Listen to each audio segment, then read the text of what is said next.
Hey guys, this is EckhartsLadder. Hello and welcome to another Star Wars rambling video. And I say rambling, but today's video will be a mix of pretty straightforward lore, then some speculation and conjecture later on. So as I'm sure most of you know, the Rise to Skywalker just received a new teaser, and in it we see a massive Imperial fleet. There are several things that are interesting. First, the sheer size. I mean, there are perhaps hundreds or thousands of Star Destroyers here. Second, they're all Imperial 1 Star Destroyers and an old Imperial 1 design as well, which would have been pretty obsolete even by the Battle of Endor. And the way they're positioned, i.e. in a tight grid formation with no real running lights, has led many, including myself, to say that the fleet looks like it's in waiting, perhaps mothballed, but we'll talk about that in a minute. Regardless, a massive fleet of old but still powerful vessels, enough of them to change the tide of a galactic war, has led many to compare this fleet with the famed Katana Fleet from Star Wars Legends. So I'd like to give some basic info about the Katana Fleet, then make some predictions about the Rise of Skywalker, basically giving an opinion on whether the comparison has any merits in my mind. So, the Katana Fleet is a major plot element of the original Thrawn trilogy. The Republic, sometime before the Clone Wars, commissioned a fleet of 200 Dreadnought-class heavy cruisers. Dreadnoughts, of course, were a common ship in the Star Wars universe, but obviously by the time of the Thrawn trilogy, were outdated and these specific ships were over 50 years old. The Katana Fleet heavily used slave rigging to help lessen the immense personnel cost of a Dreadnought. So basically you have 200 ships which, although old, are powerful enough, and in the Thrawn trilogy it stated that a capture of the Katana Fleet could change the tide of the Galactic Civil War, either for Thrawn or another Imperial warlord, or for the New Republic. Where the Katana Fleet gets interesting is the fact that it was lost due to a virus which killed its crew, and the fleet and its ships disappeared from the galaxy. The Katana Fleet thus took on an almost mythical aspect, with most reasonable people just assuming that the ships had been destroyed. There are various instances before the discovery of the Katana Fleet where a character would wish for its rediscovery, usually when they're in a tough situation.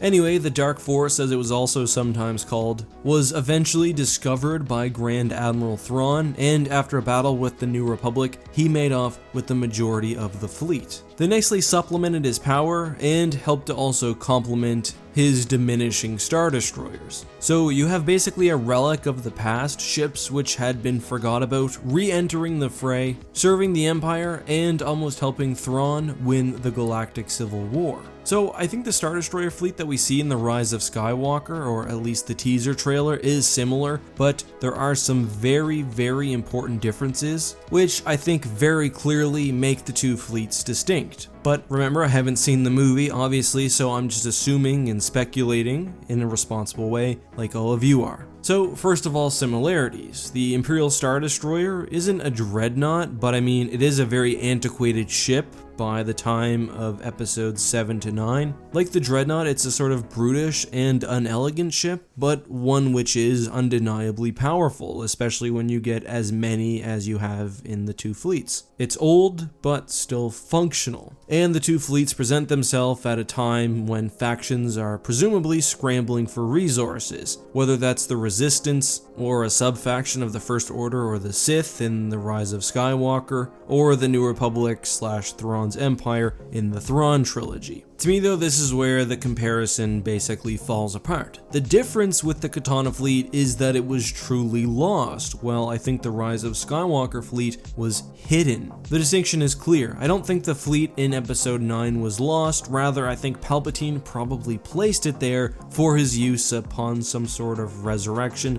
or just generally for Sith use. The ships have their own hull paint, they have sort of a red line around the brim, they have a customized heavy laser sort of where the hangar would be on the underside of the ship, and they're arrayed in a way that at least makes me think that they're meant to be compactly hidden, and we also see that they're in some sort of storm. Initially I thought that this was a nebula, but perhaps it's some sort of planet that they're orbiting around. To me, I just see the dark side and that being what's hiding the ships, but initially there was also the thought that maybe this is a nebula like described in Aftermath. Really, I'm not positive, but I do get the distinct impression, as I've been saying, that they were specifically placed there. My theory is that somebody claims them in the name of the Sith. If you look carefully in one scene with the Resistance fleet, you can actually see that they're being fired on, and perhaps it's from these Star Destroyers. And in the first teaser, you can also see a fight by an Imperial One with that signature red striping. Why they're Imperial Ones in this style and not Imperial 2s or even refitted Imperial 1s, which had the different sort of bridge and sensor tower, I'm not positive, but I would guess it's due to the age of the vessels. They were brought to this location maybe before or soon after the Battle of Yavin.